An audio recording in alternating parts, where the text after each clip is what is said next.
Hi, welcome back. Today we're creating this fun pastel nail art, brilliant for spring, summer. So we're going to start by applying a full coat of colour. Just pick any one of the colours that you are incorporating in your stripe design. As with most of my designs, I've used pastels. You can mix it up and use whatever colours you fancy. I will add links for the colours that I've used down below. They are all from Lecentè. So I'm going to cure that top layer, and then using my S1 brush, which is a striper brush, I am going to lay that nice and flat and follow it right off the edge of the nail to apply my first stripe. So once I've applied that stripe, I'm going to flash cure it for 10 seconds. So because the stripes are going next to each other, they need to be cured so they're not going to smudge or bleed into each other between applying each one.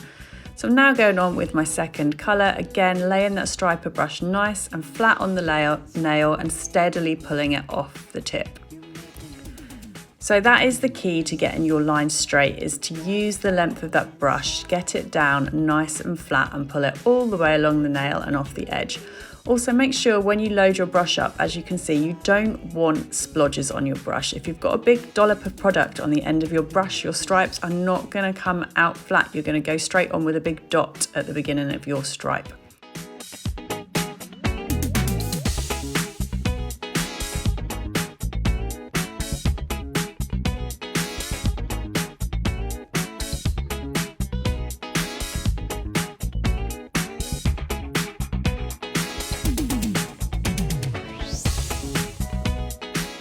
Final colour before we apply top coat to the full nail, ensuring that we cap the edge and encapsulate that all in. This is a great design to use just as an accent finger, or you could do half a stripe on the nail. Again, your imagination is the only limit, but give it a go and tell me what you think in the comments. And while you're on here, don't forget to like and subscribe.